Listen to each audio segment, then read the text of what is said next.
Ժամանակ ամենամեծ խաբեբան է, որ մարդը միշտ սպասում է իր ժամանակին, չէ՞, այսինքն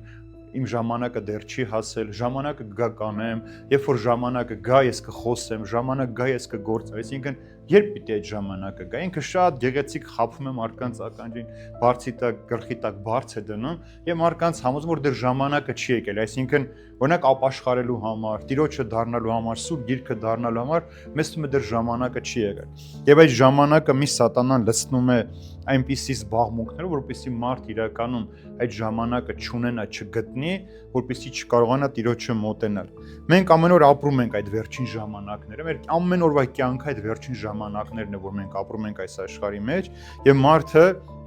ցավոք սրտի իր ամենօրյա նոր մեղքերով ընթառաջ է գնում այդ վերջին օրերին։ Ուրեմն Քրիստոսի գալուստը առաջին անգամ ինչպես եղավ, Հիսուս իբրև բժիշկ եկավ, չէ, փրկիչ եկավ այս աշխարհ, մարդկանց բժշկելու, մարդկանց փրկելու, Քրիստոս մարդուն վերադարձեց Աստծուն։ Բայց երբ որ արդեն Հիսուս երկրորդ անգամ վերադառնա աշխարհ, արդեն իբրև արդար դատավոր պիտի գա աշխարհը դատելու եւ մարդկանց գործերը պիտի դատի,